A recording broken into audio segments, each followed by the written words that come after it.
Dear students, Rameshwar Tiwari, प्राचार्य सरस्वती शिशु मंदिर Jain. Cytology का अपना लेक्चर कंटिन्यूअस चल रहा है, जिसमें हम लोगों ने कई सेल ऑर्गेनेल्स को पढ़ा है। आपका chapter cell structure and function 11th class में कोशिका की संरचना और कार्य। आज का जो अपना टॉपिक है वो है न्यूक्लियस, केंद्रक। केंद्रक, न्यूक्लियस या उसको कहते हैं कैरियन। कैरियन, ये ध्यान रखेंगे, most important cell organelles of the cell. ये सबसे महत्वपूर्ण सेल ऑर्गेनेल्स है। It is brain of the cell. कोशिका का ये मस्तिष्क कहलाता है। और डायरेक्टर, और इसको बोल सकते हैं आप क्या करता है, ये कंट्रोल करता है पूरे मेटाबॉलिक प्रोसेस जो चलती है शरीर के अंदर, उन सभी का ये नियंत्रण करता है। तो ये control centre of the cell, इसको कह सकते हैं आप control centre of the cell, CON, control centre of the cell कह सकते हैं। और इसको आप ब्रेन बोल सकते हैं। कोशिका का केंद्र क्या है? मस्तिष्क है। पूरा नियंत्रण करना सारी मेटाबॉलिक जो एक्टिविटीज है, अथवा इसको आप डायरेक्टर बोल सकते हो, DIRECTOR, director of the cell. ये पूरा नियंत्रण करता है, कंट्रोल करता है, कोशिका के अंदर होने वाली संपूर्ण क्रियाओं का नियंत्रण करता है। सारी प्रक्रियाएं केंद्र के अधीनस्थ होती हैं। केंद्र किसी कोशिका में यदि नहीं है तो कोशिका ज्यादा लंबे टाइम तक जिंदा नहीं रह सकती है, वो डेड हो जाएगी। अगर किसी कोशिका से केंद्र निकालिए तो कोशिका की जो है लाइफ समाप्त हो जाएगी। देखिए RBC हम लोगों की जो है उसमें केंद्रक नहीं पाया जाता। स्तनधारी की RBC में उसका जीवन काल कितना होता है? 100 से 120 दिन, उससे ज्यादा लंबा उनका लाइफ स्पान नहीं होता है। तो इसको आपको मुख्य रूप से ध्यान रखना है। तो इसको डिफाइन कर सकते हैं। कैसे आप डिफाइन करेंगे कि जो न्यूक्लियस है, न्यूक्लियस और डबल मेम्ब्रेन्ड स्ट्रक्चर सेल ऑर्गेनेल्स और स्ट्रक्चर, दोहरी झिल्ली से घिरा हुआ कोशिकांग है, which are controlled all metabolic process of the cells। कोशिका के अंदर होने वाली संपूर्ण जो मेटाबॉलिक प्रोसेस हैं उनका नियंत्रण करता है। एंड क्या करता है इसके अलावा, ये जो जेनेटिक मटेरियल्स हैं, जेनेटिक मटेरियल, आनुवंशिक जो पदार्थ हैं, इनको क्या करता है? One generation to other generation में ये ले जाने में सहयोग करता है। सेल डिवीजन का कंट्रोल करता है। सेल डिवीजन के माध्यम से सारी प्रक्रियाएं चलती हैं, उन सभी पर यह नियंत्रण करता है। रिप्रोडक्शन का ये कह लीजिए, क्योंकि इसी के अंदर जेनेटिक मटेरियल है, वही एक जनरेशन से अदर जनरेशन में जाता है। अब बात रही कि ये जो न्यूक्लियस है, सबसे पहले रॉबर्ट ब्राउन ने इसको खोजा था। रॉबर्ट ब्राउन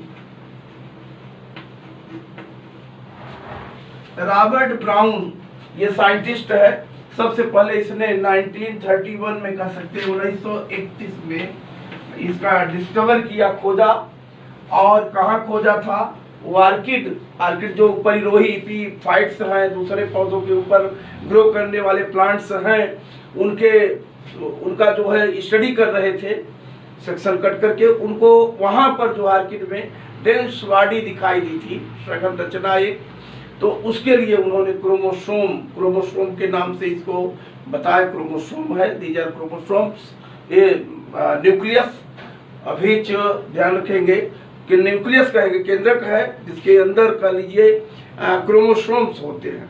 एक बहुत अच्छी डिफिनीशन और दे सकते हैं कि केंद्रक जो है, न्यूक्लियस जो है, कोशिका का वह महत्वपूर्ण भाग है, कंट्रोलिंग कह लीजिए सेंटर ऑफ द सेल्स, कोशिका का नियंत्रण कक्ष है, जो इसके अंदर सेल डिवीजन के समय, कोशिका विभाजन के समय क्रोमोसोम्स का उदय होता है, क्रोमोसोम ओरिजिनेट होते हैं। ये काफी इंपॉर्टेंट बात है, इसको आपको ध्यान में रखना है। तो रॉबर्ट ब्राउन ने 1931 में सबसे पहले न्यूक्लियस की खोज की थी। न्यूक्लियस को आप कैरियन भी बोल सकते हो, कैरियन, KARYON, कैरियन। न्यूक्लियस का एक दूसरा नाम ये भी रख सकते हैं आप, कैरियन। न्यूक्लियस कहाँ प्रेजेंट होते हैं, अब ये देखने की बहुत महत्वपूर्ण बात है। न्यूक्लियस मुख्य रूप से ध्यान रखेंगे संपूर्ण यूकैरियोटिक कोशिकाओं में उपस्थित होते हैं।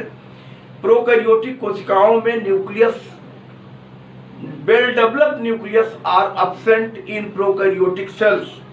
पूर्ण विकसित केंद्रक अभाव होता है, वहां पर उनको न्यूक्लियाइड कहते हैं। ध्यान होगा आपको, न्यूक्लियाइड। बैक्टीरिया में, माइकोप्लाज्मा में, जो भी और पढ़े रहे होंगे, न्यूक्लियाइड बोलते हैं उनको, क्योंकि वहां न्यूक्लियर मेम्ब्रेन नहीं होती, हिस्टोन प्रोटीन नहीं होती है, ओनली DNA का बना हुआ जो है न्यूक्लियस होता है, न्यूक्लियोप्लाज्म नहीं होता, तो उसको बोलते हैं न्यूक्लियाइड।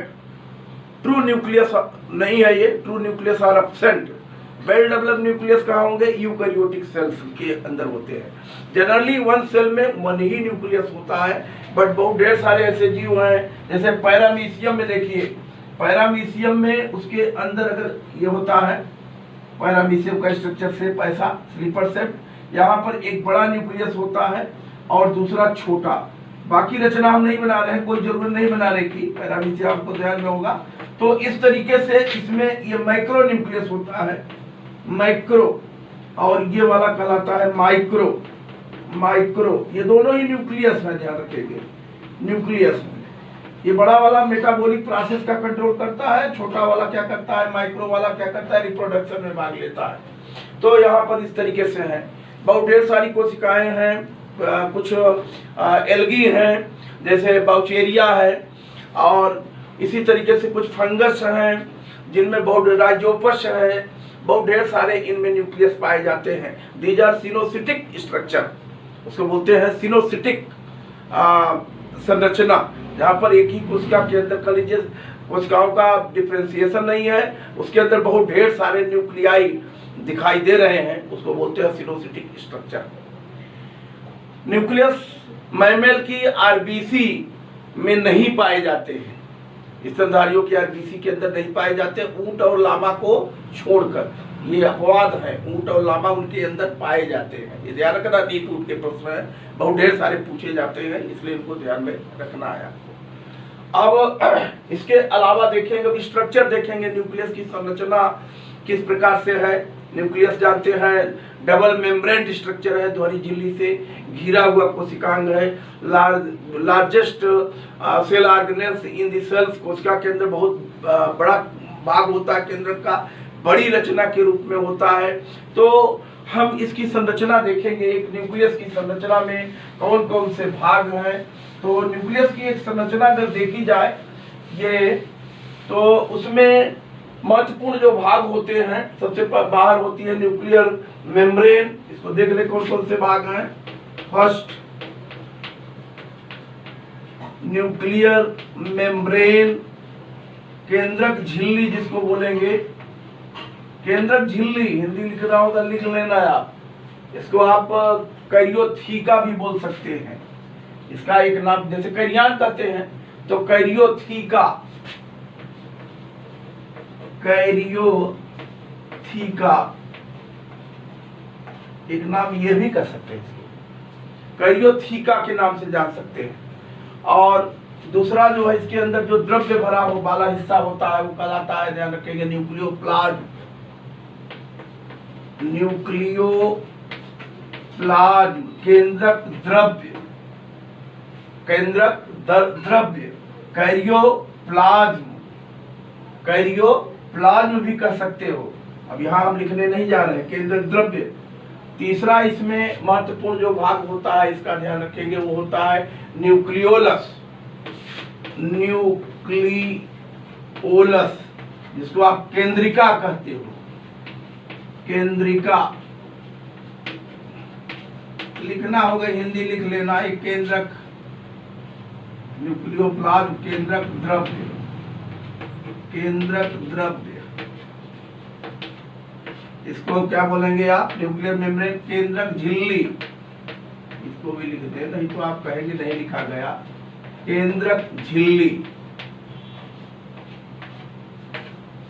और चौथा हिस्सा होता है, ध्यान रखेंगे यहाँ पर, न्यूक्लियोलस के बाद में क्रोमैटिन थ्रेड।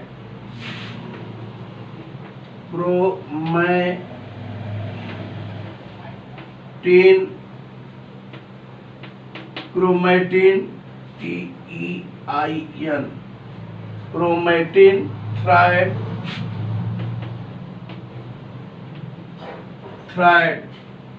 क्रोमैटिन थ्रेड यानी जिनसे क्रोमोसोम बनना है। क्रोमैटिन नेट भी, थ्रेड को आप नेट भी लिख सकते हैं, क्रोमैटिन नेट, क्रोमैटिन थ्रेड और क्रोमैटिन धागे कह लीजिए हिंदी में। इनसे क्रोमोसोम्स का निर्माण होगा। तो ये मुख्य रूप से रचनाएं होती हैं केंद्र के अंदर। देखेंगे न्यूक्लियर पोर होता है, उनको लिखने की बहुत जरूरत नहीं है, उस पर चित्र में 4 ही भाग आप बताएं। Nuclear membrane, nucleoplasm, nucleolus, chromatin thread. देखिए चित्र बनाएंगे तो सब क्लियर हो जाएगा कहाँ पर कौन कौन से भाग हैं। जीव विज्ञान में सबसे महत्व चित्र का होता है। सबसे ज्यादा महत्व किसका होता है? फिगर, जो डायग्राम बनाते हैं आप, उसका महत्व होता है। तो एक डायग्राम हम लोग बनाएंगे। देखिए इसका न्यूक्लियस का जो शेप होता है जनरली कोशिका के शेप पर निर्भर करता है, और ये ज्यादातर कैसा होता है? गोलाकार होती हैं या अंडाकार होती हैं, स्फेरिकल, ध्यान रखेंगे, राउंड शेप्ड, इस आकार की हो सकती हैं। तो ये सबसे बाहर इसमें न्यूक्लियर मेम्ब्रेन है, केंद्रक झिल्ली है।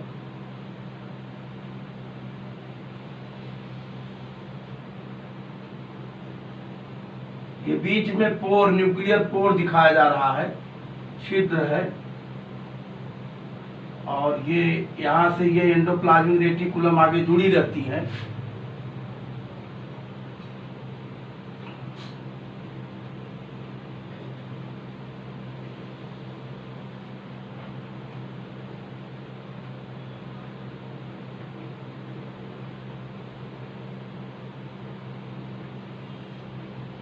ये न्यूक्लियर मेम्ब्रेन है, कैरियोथिका और न्यूक्लियर मेम्ब्रेन, न्यूक्लियर मेम्ब्रेन है, केंद्रक झिल्ली है। हम दोनों काम एक साथ करेंगे, पढ़ाते भी जाएंगे और डायग्राम भी बनाते जाएंगे, दोबारा नहीं बताएंगे, इसलिए ध्यान देना है आप। ये न्यूक्लियर मेम्ब्रेन है, सबसे बाहर होती है, केंद्रक झिल्ली है, लिपिड प्रोटीन की बनी होती हैं, लाइपोप्रोटीन की जैसे झिल्लियां सभी बनी रहती थी।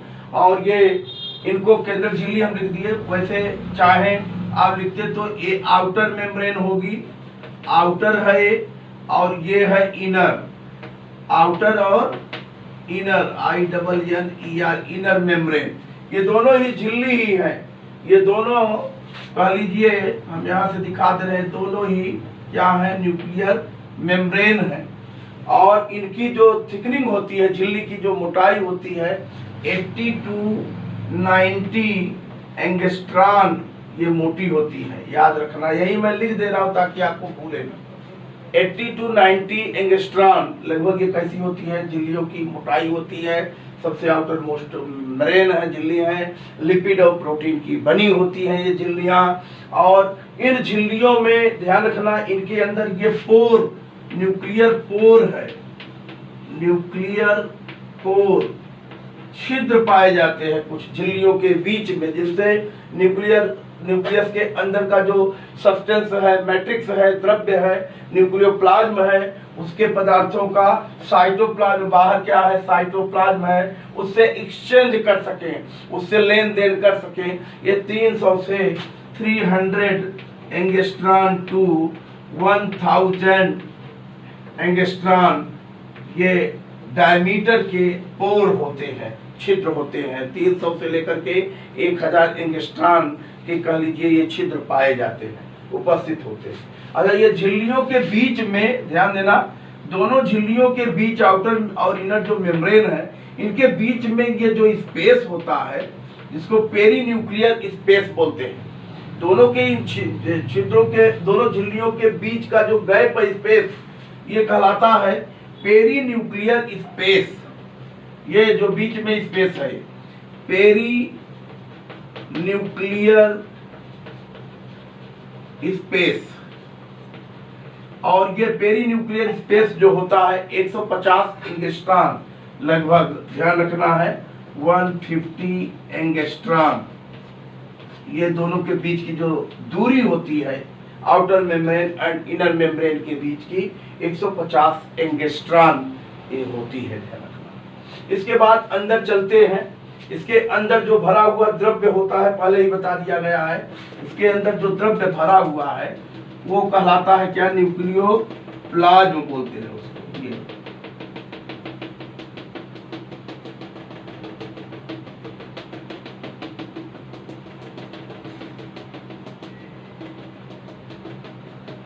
These are nucleoplasm,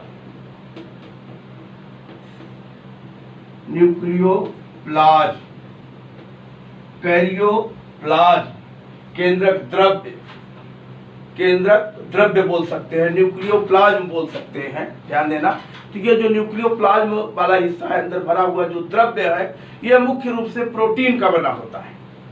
किसका बना होता है, प्रोटीन से बना हुआ है न्यूक्लियोप्लाज्म। उसमें कुछ एंजाइम्स उपस्थित होते हैं, आरएनए प्रेजेंट रहते हैं, ये सारी चीजों से ये भरा पड़ा रहता है।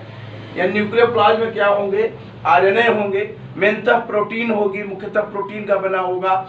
एंजाइम्स कुछ उपस्थित होते हैं, जैसे बहुत ढेर सारे एंजाइम हैं, पॉलीमरेज, न्यूक्लिएज, ये सब उसके अंदर ही उपस्थित रहते हैं। आगे प्रक्रियाएं करानी होती हैं जिनके द्वारा, तो ये उपस्थित हैं, इनको आपको ध्यान में रखना है। इसके बाद थर्ड स्ट्रक्चर यहाँ पर बताया गया था, कुछ डेंस रचनाएं पाई जाती हैं इसके अंदर, जिसको फोंटाना ने सबसे पहले खोजा था। फोंटाना नाम का साइंटिस्ट है जिसने खोजा था। दीज आर न्यूक्लियोलस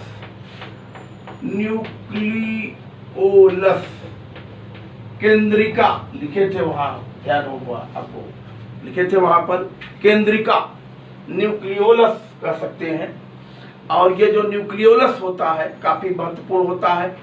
न्यूक्लियोलस की संख्या भी, एक जो डिप्लॉयड प्लांट सेल होगी उसमें 2 nucleolus are present in 1 nucleolus are present, कहाँ, 1 न्यूक्लियस के अंदर, डिप्लॉयड सेल्स में।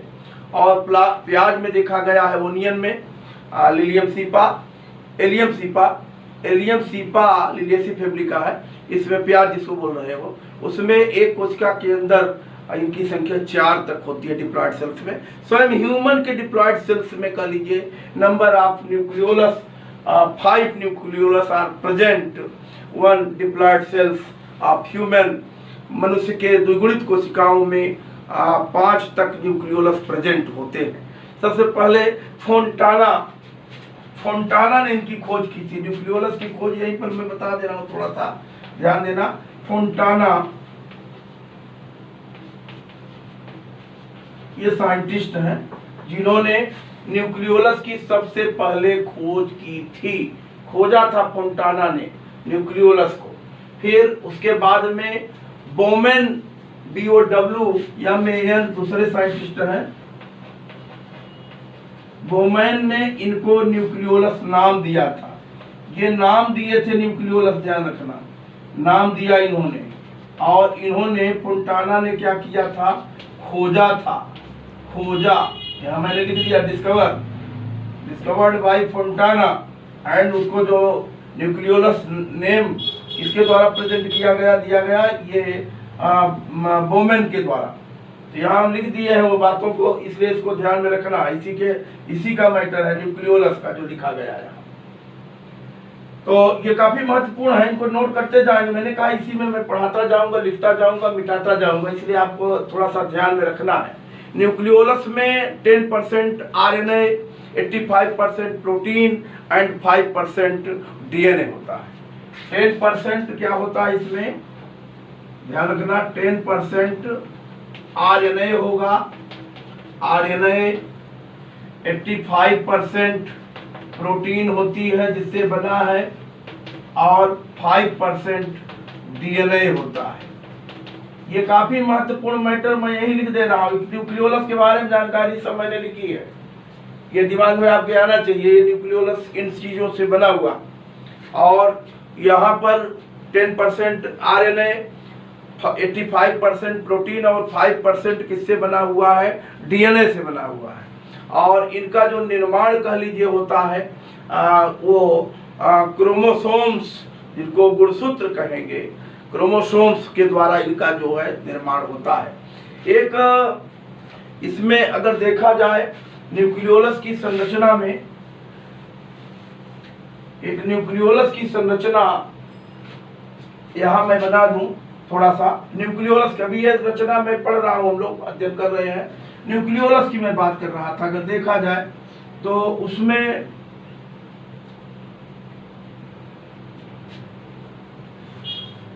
छोटी रचना ले लेंगे।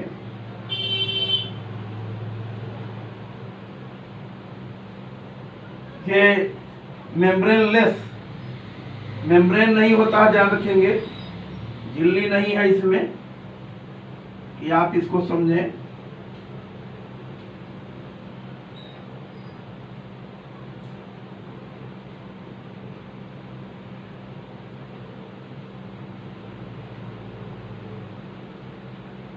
ये ध्यान रखेंगे। उसका मुख्य रूप से अंदर जो प्रोटीन और कह लीजिए धागे इसके अंदर बिखरे रहते हैं, और ज्यादातर प्रोटीन से बना होता है, पहले बता दिया गया। तो यहाँ पर ध्यान रखें, इसमें फाइब्रिलर प्रोटीन होती है, फाइब्रिलर कुछ दिखा लीजिए तंतु जैसी, और कुछ ग्रेनुलर प्रोटीन होती है, कण के आकार की होती है। इसके अंदर का जो मैट्रिक्स है प्रोटीन का जो बना होता है, ध्यान रखें, ये फाइब्रिलर प्रोटीन है।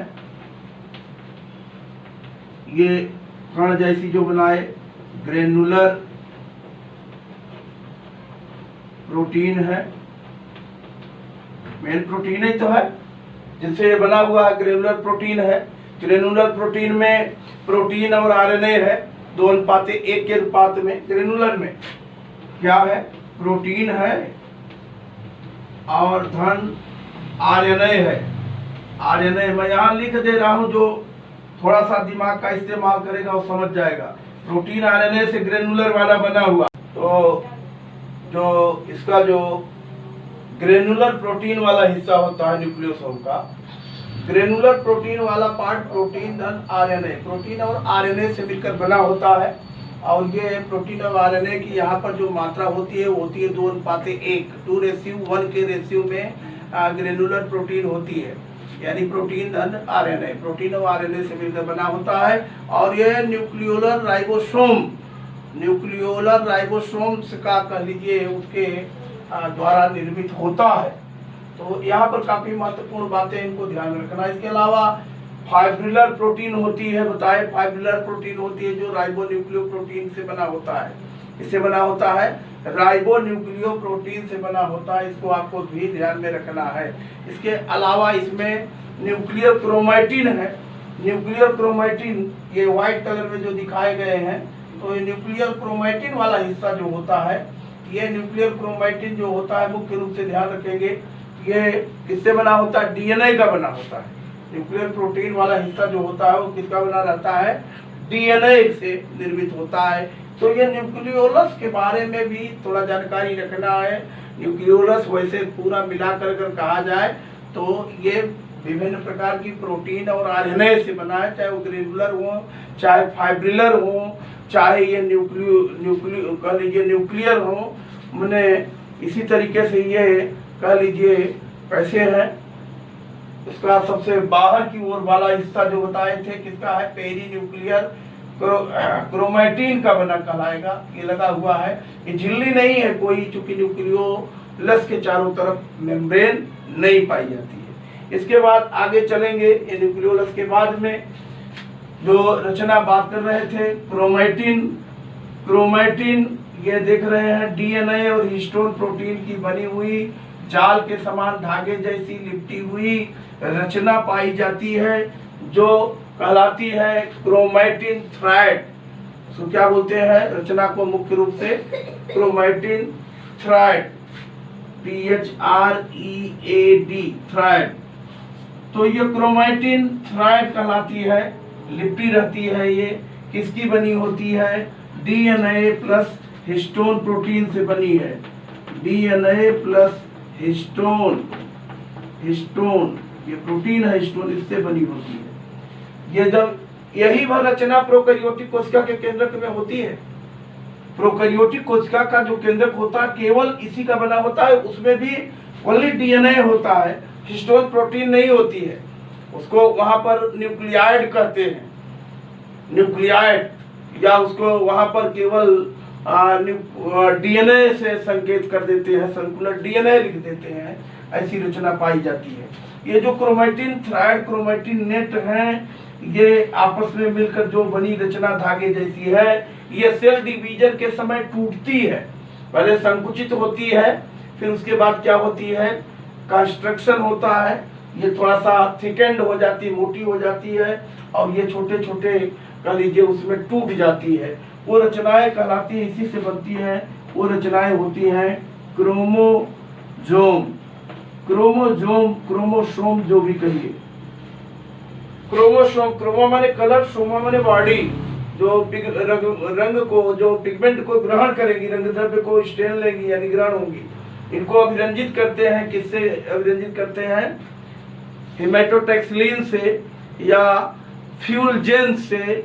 फ्यूलजेन मेन है इनका, जो स्टेन करते हैं, अभिरंजित करते हैं, इनको रंगते हैं क्रोमोसोम्स को, वो फ्यूलजेन होता है। तो ये टूटती है तो क्रोमोसोम बनाती है, और क्रोमोसोम 2 क्रोमैटिड से बनता है। प्रत्येक क्रोमोसोम, ध्यान रखना, 2 क्रोमैटिड से बनता है, ये क्रोमैटिड है। ये क्रोमोसोम ऐसी रचना दिखती है, जिसमें एक ये, बाद में हम इसकी रचना डिटेल हम लोग पढ़ना है।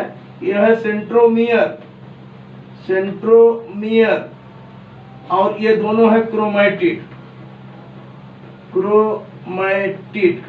प्रत्येक क्रोमोसोम जो होता है 2 क्रोमैटिड से बनता है, और ये क्रोमैटिड जहां पर ये दोनों जुड़े होते हैं वो कहलाता है सेंट्रोमियर। अभी फिलहाल यहाँ इतना जरूर जाने रहेंगे, आगे हम लोग क्रोमोसोम को डिटेल में अलग से भी पढ़ेंगे।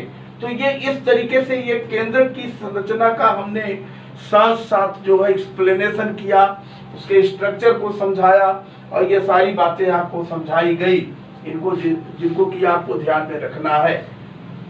न्यूक्लियस, अच्छा ये जो क्रोमोसोम बने हैं ये क्या है, ये इनके ऊपर जीन्स पाए जाते हैं। क्रोमोसोम्स जीन्स को धारण करने वाली रचनाएं हैं। क्रोमोसोम्स क्या है, जीन्स को बियर करती है, धारण करने वाली रचनाएं होती है। स्ट्रासबर्गर ने इनकी खोज की थी, डब्ल्यू वाल्डेयर ने इनको क्रोमोसोम नाम दिया था। ये आगे हम लोग डिटेल में इनके बारे में पढ़ेंगे, बट यहाँ जानते रहें कि क्रोमोसोम्स जो होते हैं ये जेनेटिक मटेरियल, जीन्स जो है जेनेटिक्स की इकाई है, यूनिट है, डीएनए का खंड है, टूटा हुआ कह लीजिए, डीएनए के खंड से बना, डीएनए का खंड ही जीन है। तो वो जीन क्या है, हेरेडिटिक यूनिट है, वो आनुवंशिक इकाई है, जो आनुवंशिक लक्षणों को वन पीढ़ी से, एक जनरेशन से दूसरी जनरेशन में, one generation to other generation ले जाने का कार्य करती है। लक्षणों को, कैरेक्टर्स को, वो होती है जीन्स। तो इनको आपको ध्यान रखना। इसके बाद न्यूक्लियस के देख लेंगे फंक्शन, कार्य, इसी में बहुत ढेर सारे इसके कार्य आ गए। कोशिका का ब्रेन है, मस्तिष्क है, क्यों है, क्योंकि कोशिका के अंदर होने वाली संपूर्ण क्रियाओं का क्या करता है, नियंत्रण करता है। ये कंट्रोलिंग चैम्बर है, इसको आप पहले शुरू में लिखे थे, control centre of the cell, controlling chamber of the cell, control centre of the cell, ये इसलिए तो ब्रेन है, control centre of the cell. इसीलिए इसको आपने क्या कहा था, ब्रेन कहा था। अगर कोशिका एक कारखाना है तो जो न्यूक्लियस है वो उसका क्या है, इंजीनियर है। ध्यान देना है, अगर कोशिका एक कारखाने के समान है, फैक्ट्री है, तो केंद्रक उसका क्या है, इंजीनियर है, जो उसको पूरे क्रियाकलापों को, अंदर होने वाली एक्टिविटीज को कंट्रोल करता है, इसलिए डायरेक्टर है, इसीलिए ब्रेन है कोशिका का। तो सारी जो मेटाबॉलिक प्रोसेस चलती हैं उनका ये नियंत्रण करता है। ये दूसरी बात ध्यान रखेंगे, इसके अंदर क्या होते हैं, क्रोमोसोम्स को ये बियर करता है। आपको मालूम है इसके अंदर क्या पाए जाते हैं, क्रोमोसोम्स पाए जाते हैं, क्रोमोसोम उपस्थित होते हैं, उनको बियर करता है, धारण करता है, जो कि क्या करते हैं, आनुवंशिक लक्षणों को एक पीढ़ी से दूसरी पीढ़ी तक ले जाने का कार्य करते हैं। जो जेनेटिक कैरेक्टर है one generation to other generation जाते हैं, आप जानते हो। क्रोमोसोम से इसी के अंदर है, क्रोमोसोम क्या करते हैं, सेक्स डिटर्मिनेशन करते हैं। आपको मालूम है कि ह्यूमन में कितनी क्रोमोसोम्स की संख्या होती है, 23 पेयर जोड़े, यानी 46 क्रोमोसोम होते हैं, जिनमें से 44 क्रोमोसोम ऑटोसोम्स होते हैं, और कह लीजिए 44 और 2 आपके बचे सेक्स क्रोमोसोम कहलाएंगे, जिनको यक्स फीमेल में और मेल में XY कहते हैं। तो आपको मालूम होगा जो मेल है, मेल में 44 प्लस XY होते हैं, और फीमेल में जो होते हैं ये होते हैं 44 प्लस X। ये ऑटोसोम, ये ऑटोसोम, ये दोनों ऑटोसोम हैं, 44 जो लिखे हैं AUTO ऑटोसोम, और ये जो ये 23वां पेयर है, ये दोनों का ये सेक्स क्रोमोसोम है, सेक्स क्रोमोसोम। तो सेक्स क्रोमोसोम का जो ये मेन Y क्रोमोसोम है, Y वाला जो होता है, ये सेक्स डिटर्मिनेशन कराता है, लिंग निर्धारण में मेन रोल अदा करता है। बाकी ऑटोसोम्स जो होते हैं वो कह लीजिए सोमैटिक पार्ट जो शरीर के हैं उनके कंट्रोलिंग का कार्य करेंगे, उनके नियंत्रण का कार्य करते हैं। केंद्रक कोशिका में कह लीजिए कि सेल डिवीजन का भी कंट्रोल करता है, नियंत्रण करता है केंद्रक कोशिका के अंदर। कोशिका विभाजन में सबसे पहले कैरियोकाइनेसिस ही होता है। तो इस तरीके से कोशिका के अंदर होने वाली संपूर्ण जो क्रियाएं हैं, जो एक्टिविटीज हैं, उनके कंट्रोलिंग का कार्य करता है न्यूक्लियस। ये आज हम लोग यहाँ तक इतना देखेंगे। तो वीडियो को आप लाइक करिए, सब्सक्राइब करिए चैनल को, और जो है शेयर करिए, ताकि ज़्यादा से ज़्यादा आपको वीडियो हम दे सकें। धन्यवाद।